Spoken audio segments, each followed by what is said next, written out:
Hi, and welcome to the Tea with Intuitives podcast. I'm Brittany, an authentic empowerment coach, energy healer, and Akashic record reader. And I'm Meli, an Akashic reader, past life psychic, and channeling coach. Each episode, we answer one of your questions, but today it's a bonus special for Halloween. So we're going to talk about ghosts and spirits. Yeah, so exciting. But Meli, before we talk about spooky things like ghosts, what tea are you drinking? As you can see, I'm all about the Halloween theme, and it's the same for what I'm drinking. I am having a pumpkin spice latte. And when I say latte, I mean it's just the milk with an organic powder with pumpkin spice. Yum. Yay. Yum, yum. What about you? I have I really hope everyone's watching the video. Spotify podcasts let you watch the video. Oh, there we go. Spotify podcasts let you watch the video, and we have this video on YouTube. I highly recommend because our backgrounds are amazing. And I am drinking, I have to read it out. It's so long. Okay. Appalachian Mountain honey with organic rose hips, hibiscus, chamomile, and rooibos in a pumpkin mug. Yummy. Yeah, we should specify. We have a Halloween background, and I am dressed as a witch, and Brittany is all in black. Yeah, that's all I got. Sorry. Yeah. Well, Melly, you have a kid, and I feel like if there are children in the house, you will have costumes and decorations. The witch hat that I have on right now, I bought while I was in my early 20s, didn't have kids, didn't even know my husband. And it's actually a Hogwarts robe. You can see it here. It's a Gryffindor Hogwarts robe. And I just bought it yesterday for me. So cute. I Yes. can't believe you've had that same hat.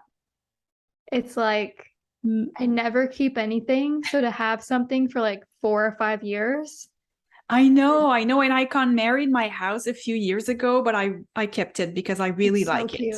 Yeah. I love it. Okay, it's great. Yeah. Well, you win the costume contest. Yay. Okay, let's talk about ghosts. Yes.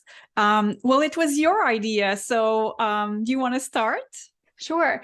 I texted Melly literally less than 24 hours ago because I was listening to a podcast and they were talking about ghosts. Like they had their listeners submit ghost stories, which I think we could have done if we had thought about it. Maybe we'll do it another time. But then I was like, oh, we should have a Halloween episode where we talk about ghosts. I think we should first each define what a ghost is to us, because I think there are ghosts, there are earthbound spirits, whatever. I mean, I think everyone has a different definition and opinion of what ghosts are.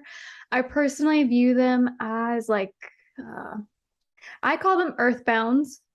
And I view them as aspects of a soul because souls are multidimensional. There's no time in the soul world. It's very outside of 3D experience. So I view ghosts or earthbounds as aspects of a soul that through trauma, through really harsh deaths, or really heavy personalities that a soul would have had in that life, get so stuck in the personality and in the 3D experience that when it's time to pass, a part of them stays behind due to that ego personality that is wanting to cling on to the existence that it once knew. And especially if a part of a soul has passed during a very traumatic experience, that can keep some of that energy stuck in this sort of loop. Also, if you want a book to read about Journey of Souls, talks about earthbounds, talks about parts of someone's soul that's stuck in time or stuck in this 3D experience. So I think Journey of Souls would also be something to check out. Yeah. I couldn't have said it better. It's same for me. I see ghosts as souls who haven't crossed over yet. because there are so many negative emotions like anger, frustration, and oftentimes very deep, deep sadness. And they can get stuck for a long time, but for them, it hasn't been that long because times moves differently. And I see spirits as they can either be good or malevolent. And yeah, I don't know. Do we go into our stories already? I have stories about ghosts and spirits. Yesterday when we talked, I was like, I don't have any stories. And then I was like, oh no, I have some. I have something a little bit contradictory towards earthbounds or spirits, souls who are stuck. I don't believe 100% of the soul is earthbound. And that's just through my experience in the Akashic records and with energy healing. And this is totally my opinion. I don't expect anyone else to have this opinion. Like, I really don't. But I have this sort of theory that if you think of your soul like a multidimensional disco ball with all of these different points and fractals on that disco ball, all these different sides, I personally believe one of those little sides of the disco ball is like a life that you'll live, that you incarnate into. But due to the harshness of that life or the strong ego, the personality, part of that disco ball gets stuck in a certain timeline. But the full soul self, because it's outside of time, will still continue to heal and move through its journey while going back for those other parts of itself. So, and the reason why I think in that way is because whenever I'm doing a reading and we do past life healing, it feels like a fractal of the person I'm giving a reading for is stuck in this loop, reliving this traumatic experience, or part of that soul is stuck in another timeline, sort of wandering around, really glued to the 3D experience, isn't looking for the light, isn't looking for the sort of channel or tunnel that's going to take that part of the soul into its full expression, into its full self. So I kind of see the soul as being having a lot of different sides and a lot of different facets. And part of that soul can get stuck in these timelines or these places geographically, or a house, or spaces where it's had a lot of trauma. I kind of see it like an octopus where it has 100 tentacles, and these tentacles are kind of stuck in time and space. And as healers, we get to reunite the octopus with its Yes. tentacles. Does that make sense? It does. It's beautiful. Yeah. Yeah, it's interesting. And I think what we think of ghosts or what we think of haunted spaces, I think that's changing. And I think if you watch these shows on like Discovery TV where they like ghost people that go in, and probably Ghostbusters inspired a lot of this, where they go in to investigate haunted areas. I just think you're going right there where there's a lot of trauma or big events happened where a lot of people passed at the same time, but the energetics, they just might be stuck there due to the trauma. It's really interesting. Do you watch those shows? I don't. I know my don't either. brother does a lot, and sometimes he shows me clips. It's really fascinating, but it's always, is it real or is it staged? Because it's TV. But what I find interesting is that I have a friend who's not very much into spirituality and all that, but she's super open. I can talk to her about what I do, and super open. And she went to New Orleans. And there you can go to a cemetery, and I unfortunately don't recall which one, but they give you a lantern. And they say that if your lantern lights up, it's because you are close to a spirit. And she was kind of, yeah, that's not really going to happen. And she's checking out the lantern, and ends up that her lantern lighted up. And she was like, oh my God, I think I can feel spirits. That's awesome. Yeah. I want to know, what experience did you mentioned something to me and it had to do with your family about someone passing. Yes, I'm not going to say who because I didn't get the time to ask the person if I can name them, but I know someone close to me whose father died. And when their father died, they could feel a presence in the house. It was very, very peculiar. And during the night, this person had, at the time, their daughters were really, really young. And so the daughters saw their grandpa in the room. So really ghost encounter. And they were super, super scared. It was a bit traumatic for them. And then at some point, the person I know was in their room, in their bed, and told their spouse, my father is behind me and he's crying. And I find it interesting because I'm the same with spirits or spirit guides. Like, I don't really see them with my naked eye, but I will see them with my third eye. And it's really clear. And it was the same for this person. It's like, my father is behind me and he's crying. And there is like pent up emotions in this soul that is stuck, that doesn't want to go and see the light yet. And then their spouse comes to make some tea in the kitchen. And it's late at night and all the lights are turned off.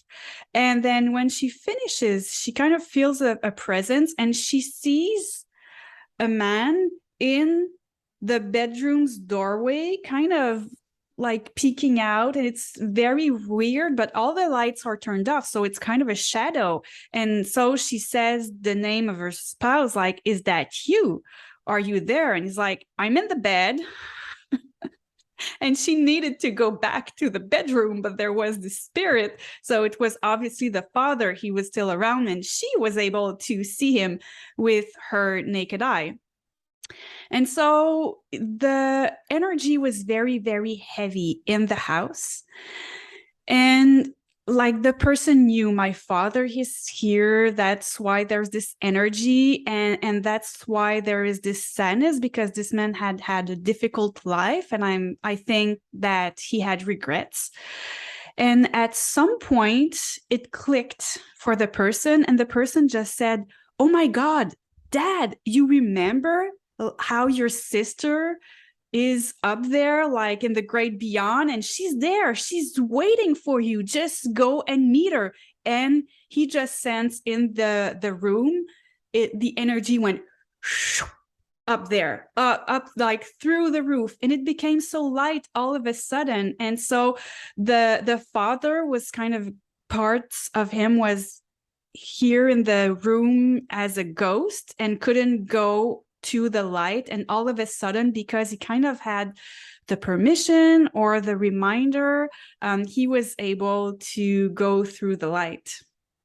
Beautiful. Wow. Yeah. First off, the awareness of just being open to communicating, like that person knowing, oh, I can just talk to them like they're here with me, because they are, and just tell them what to do next. Honestly, I think a lot of the earthbounds and the spirits that are here just don't understand or know where to go or where to look.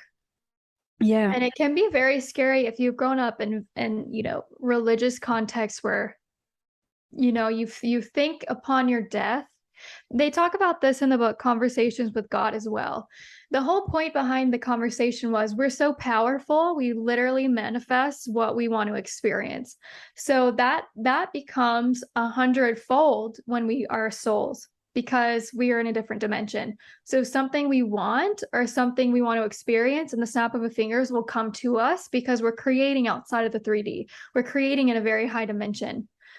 But if you're in the 3D and you pass over and you believe, I'm going to hell, I'm going to be tortured, there's going to be something bad that happens to me, I'm going to be punished in some way, it is really easy as you pass to create that environment.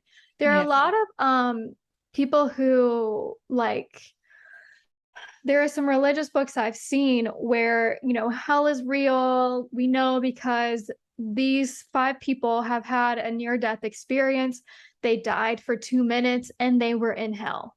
And they came back to share that wisdom, to share that experience with other people so other people will believe that hell is real.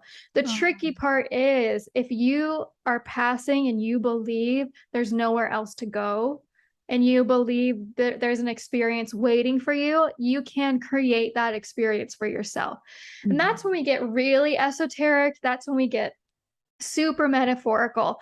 But the most important thing is the awareness to go to the light. Just like you said, that person, go to the light, go be with your family. They're waiting for you. And all of a sudden, that man realized, oh, they are, and the awareness hits, and then they could move on. I think a lot of people are afraid of the light. I think a lot of people are afraid, oh, if I go there, what's the judgment going to be? If I go there, what's going to happen to me? And so they just stay. But regret, you mentioned regret. I think regret is a huge reason souls stay. Regret and feeling like they're just not ready to move on. They didn't do everything they wanted to do, so they stay. Yes. And also with younger souls, they haven't reincarnated as much as older souls. And so it takes more time for them because it is so unnerving, that experience of dying and not having a body and seeing your body down there and what am I doing? And I'm scared to go up, versus, and I think it's also explained in Journey of Souls, old souls are like, okay, I died, I can see the light, let's go. And they remember automatically, okay, my soul family and my spirit guides are there waiting for me. Okay, next step, boom, boom, boom, let's go. And they do it super quickly. Yes. Oh, I love that. Yeah. I do think a lot of places on earth that have experienced big trauma. I'm talking genocides, places in Germany with the Holocaust. I mean, there are thousands of places like this where big battles and war have been fought. I do believe the land carries that energy, and I also believe the physical buildings where those kind of things took place will house a lot of traumatic souls. And there are two things that I was listening to yesterday, and it fascinated me. This one person and her husband rented this really sketchy hotel on a road trip. They didn't feel good about it, but there's nowhere else to go. It was super cold. They were just looking for some place to stay. When the woman went to go into their hotel room, she saw a woman who was, she could see through this woman, like the woman wasn't fully in the 3D. There was a woman who looked like kind of a pioneer woman holding her stomach. And all throughout the night, she just saw this woman in her room. And she told her husband, do you see her? Do you see this? And then some weird things happen at night. I think the spirits there were like messing with the couple that was there. But later on, they left. They researched that hotel, that area. And the woman who used to own that building died with a wound to her stomach. Oh. So she saw that woman holding her stomach. And it's really interesting to think, oh, could we help clear that? If we knew and had the awareness and the skills of what was going on, how could we have helped that woman go, pass over fully, to heal, to move on? I think there are a lot of places like that where, we just kind of get stuck. Yeah, it makes me think about two things. First, I'm going to post in our stories, and I'm going to put the link in the description. A few years ago, there was this ad on, it was in the US on a realtor website, and the title was Slightly Haunted House. Did you hear about it? No. Yeah. So the guy bought a house with his wife, and they weren't believing in ghosts when they bought the house, but all these things started happening, seeing ghosts in the bathroom mirror, and then hearing ghosts walking at night. In movies where they have that wall that turns around into a secret room, there was that in the house. At specific moments during the night, they could see people screaming from the basement, and they would never go to the basement. Turns out historically there could have been some torture over there when they made research. I don't know who bought the house. I'm hoping Oh. it's someone who went like, okay, I'm going to fully work on that, and maybe, I don't know, maybe someone who rented the house for ghost encounter. It's very peculiar, so I thought it was very funny calling it a slightly haunted house, and it was written like, yep, you can see a ghost once in a while in the bathroom mirror, but nothing major, nothing's going to happen to you. Some people really like that. Yeah, yeah. Like, um yeah, go ahead. yeah, some people want that experience. I do not. I don't watch scary movies. I don't, yeah, no. Yeah, me neither. I'm so scared of that, and I I think cut it's a myself from that. sensitivity too. It is. It Yeah. is.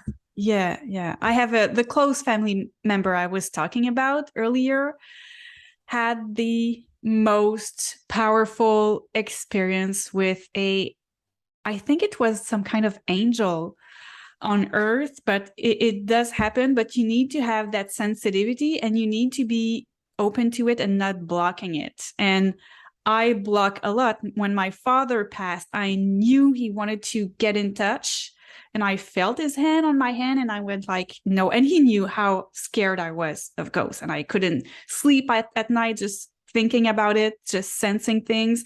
So I said no, and it stopped. And he came and visit me through dreams instead. So that's totally possible.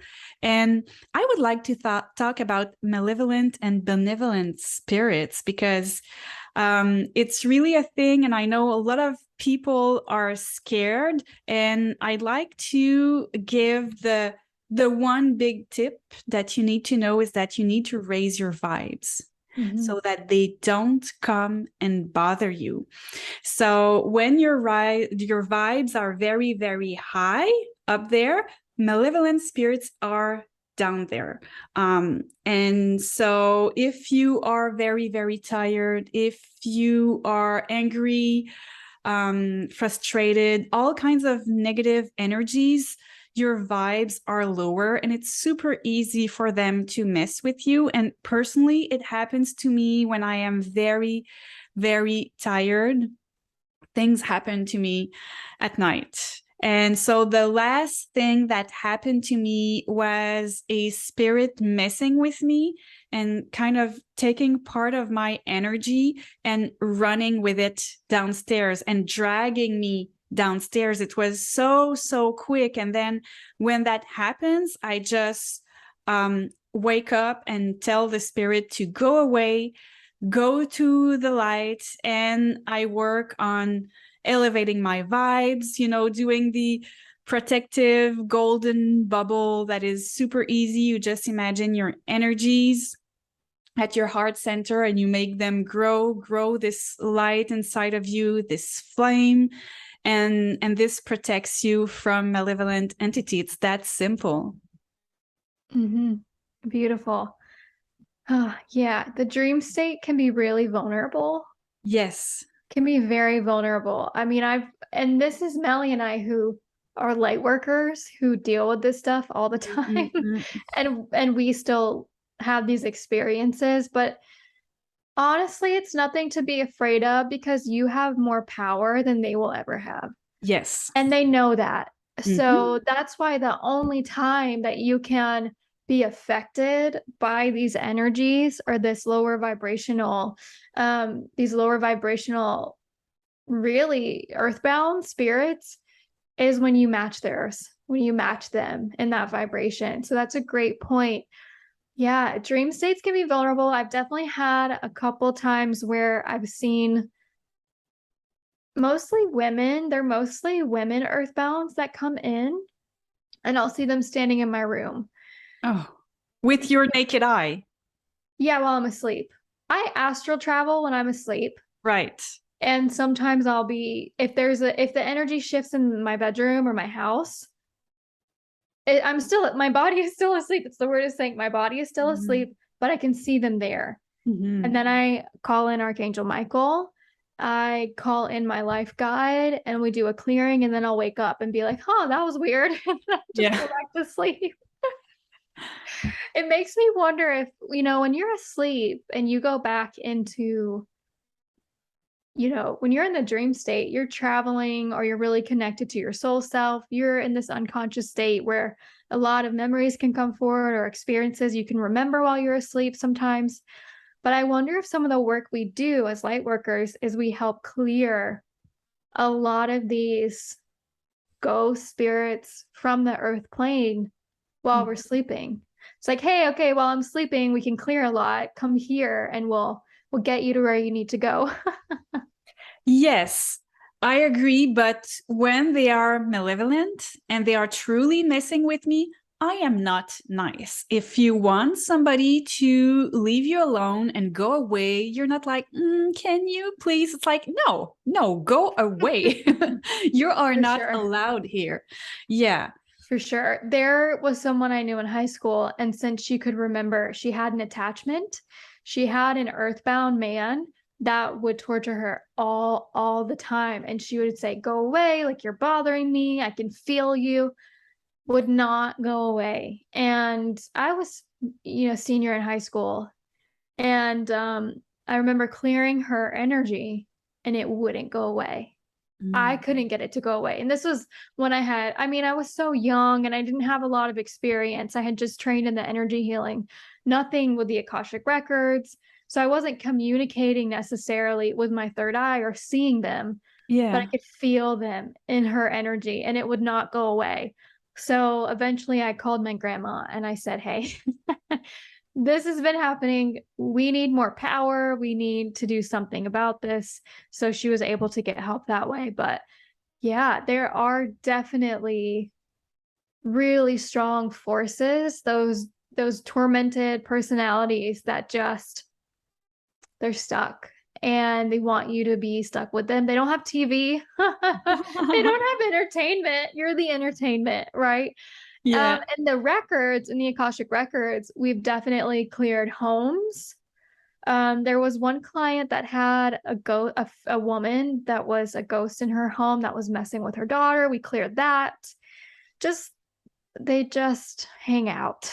But I'm curious to know when you say that you are clearing that for the house, for your friend, do you communicate with the ghosts? Like, are they explaining why they're here, why they're stuck, or why they find it fun? Yes and no, but to be honest, I don't give it the time. Okay. It's super, I see it as a boundary and they're crossing a lot of boundary. Okay. So when I'm clearing, I feel them. I might see them. The guides might show me who I'm working with, but I clear them. Hmm. Okay, they're cleared. Just get them out of there. And it's a lot of putting them and showing them the light to help them go to the light. Other entities, other beings, or attachments that are really, really strong, you have to go back, and this is getting really deep. You might even have to go back and look at where these attachments started.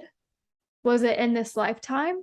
Mm. And is the attachment karmic for the soul that is having to deal with the relationship of this attachment? Right, right. There's kind of a lot of moving parts, but in general, I would say we can clear and we can set the boundary and you'll be okay. You are always more powerful than they are. Hmm. You are always, always so safe and protected. Even if weird things happen, you'll be okay. Yeah. One thing I wanted to mention is that a lot of times people see energetic movement from the corner of their eye, Yes. from the peripheral, Hmm. because it's very sensitive. And usually, if we're looking dead on, we can convince ourselves it's not real or we're not seeing Oh. it unless it's something really powerful. But Hmm. if you see energy movement from the side of your eye, chances are you really did see it and don't second guess it. There's something about it. Do you know more? I don't know what it is. I just know if we look things dead on, we become very logical about what we're seeing. But if it's from the side, we can pick it up easier. Right. I get that too. I don't know why. it's that way. I feel like when we look straight ahead, we're more in the 3D. Yeah. And when we allow ourselves, even tell ourselves, okay, now I'm seeing beyond the visible, beyond the logical, and then it's kind of being able to see layers Yeah. of, I don't know, of realms or energy. And I had that. It was very potent when I was a child. Before I blocked everything, like I could really see all these different, I don't know, planes of energies moving around. And then I was like, this object just moved, but it was kind of fluid, and I think I could see spirits or ghosts passing through and moving energy around. Yeah, and you know who can really see stuff? Kids. Yeah. If your kid or kids around you are saying they saw someone, please believe them. Please believe them. I just think it's so validating, and we don't need to gaslight children who see other dimensions, who see spirits. They're not making it up. Yeah, I have a niece who's super, super sensitive, and she sometimes sees ghosts in her bedroom. Yeah. And once there was this old lady who was stroking her hair. And I was like, oh, that is so sweet. And she was like, I was so scared. And I'm asking her, do you sometimes ask the ghosts, why are they here? Because they always seem very, very nice. So I'm sensing it might be soul family, past loved ones from other lifetimes. And she's like, no, I'm too scared. That is such a good point that you said, which is there's a difference between earthbounds and spirits that are visiting you. Once an earthbound can completely go over onto the other side and have the remembrance, it is fully in the etheric plane. Once that transition happens, they can come back and visit anytime, and it's beautiful. It's very healing. It's peaceful. There's a lot of love when they come back and they're fully integrated into their soul self. If they're not fully integrated into their soul self, all you're going to feel is lower vibration and personality. Yeah. And they'll mess with you. They'll mess with you in ways that don't feel good. Souls who come back when they are fully transitioned, they're playful, they're fun, there's a lot of love. They, sometimes you'll see them and you won't recognize them because they might be from another life you knew them as. Like they're more fully into that divine love vibration, so you can kind of tell the difference. Yeah, I'm the same when I see things in the corner of my eye, but I really feel good. There's good vibration. Sometimes, like, what are you doing here? It's like, I'm working, so don't bother me. But it's like, I'm kind of joking. Hey, you just want to watch me work or what? That's boring. Yeah. Why are you When here? I say it's boring, I need to say to people, I'm not just a psychic, I'm also a translator and proofreader. And when I was talking to the spirits, I was doing translation work. I don't want people to think that I think being a psychic is boring. Translating is not boring either, but I think looking at a translator working is quite boring. Well, also that's a good point. Whenever you're it's kind of meditative when you're so focused on work, you go out of you're just so focused on what you're doing. If you're cleaning, if you're in the zone of cleaning, doing your work in the shower, those are moments that they might pop in because they can get your attention when your personality or that really focused part of you isn't blocking them out. They'll just come in and say, hi. That's probably why they did it when you were working, because they could kind of show that they were there easier. Yes, probably. And I've been doing that for quite a while. So I guess I was in the zone. I love it. One thing I wanted to mention is I was writing things down. What did I write? Oh, if you use Ouija boards, Yes.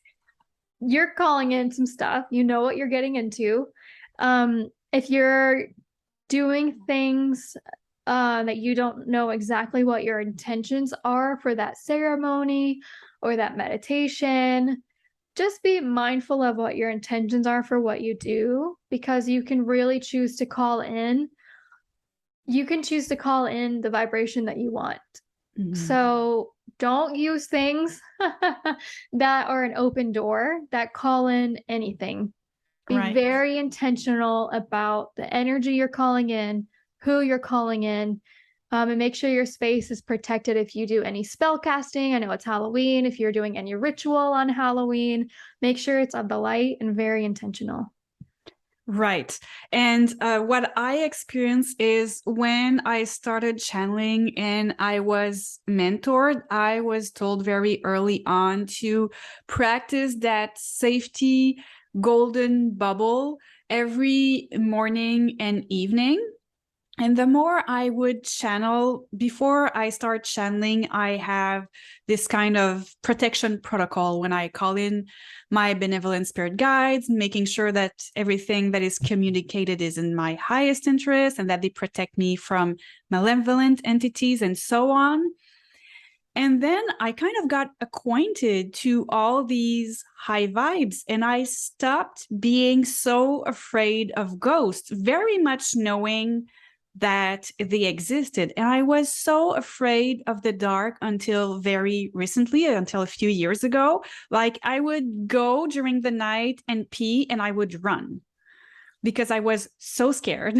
Oh, And now I don't even think about the fact that it's nighttime and I'm in the dark and I feel so confident. So you can definitely work on that with raising your vibes and getting acquainted with the spirit world.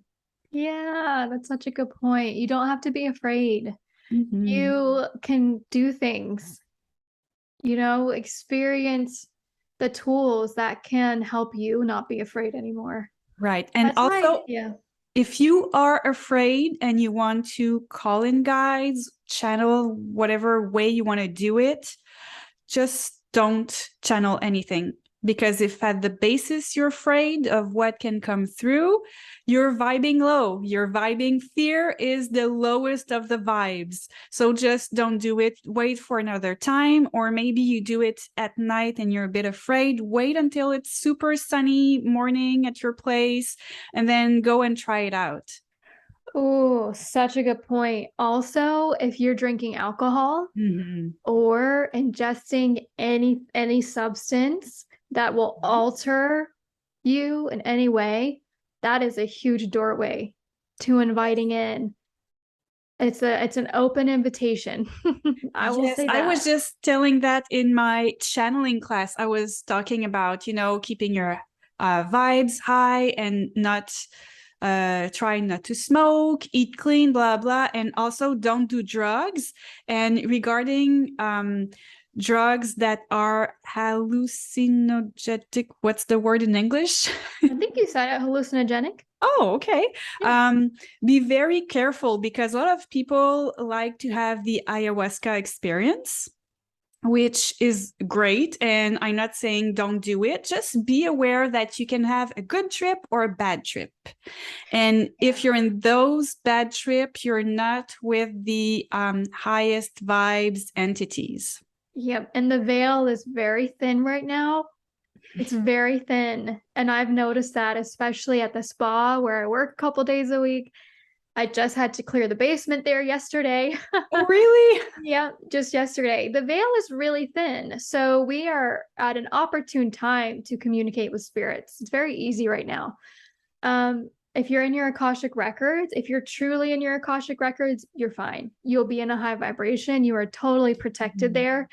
Yeah, there's so much to talk about with ghosts. Yes, such a fun subject. And people who are listening, if you have had a ghost encounter or a spirit encounter, let us know. I just love, love, love these stories. Yeah, maybe we can do another bonus episode of ghost stories.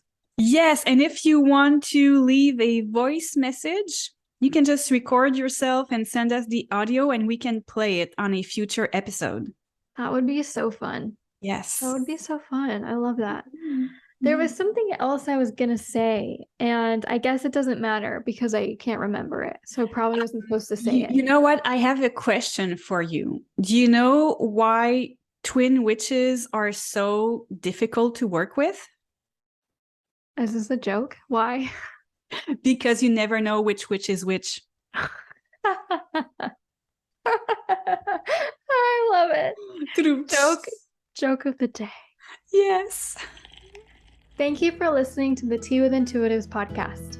If you have a question for us, you can send it at teawithintuitives@gmail.com or via Instagram or YouTube. If you have a ghost story, you can write it to us or send us a voice message and we'll play it on a future podcast.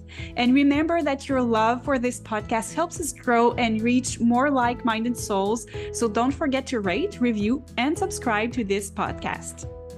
Have a beautiful week. Bye. Bye.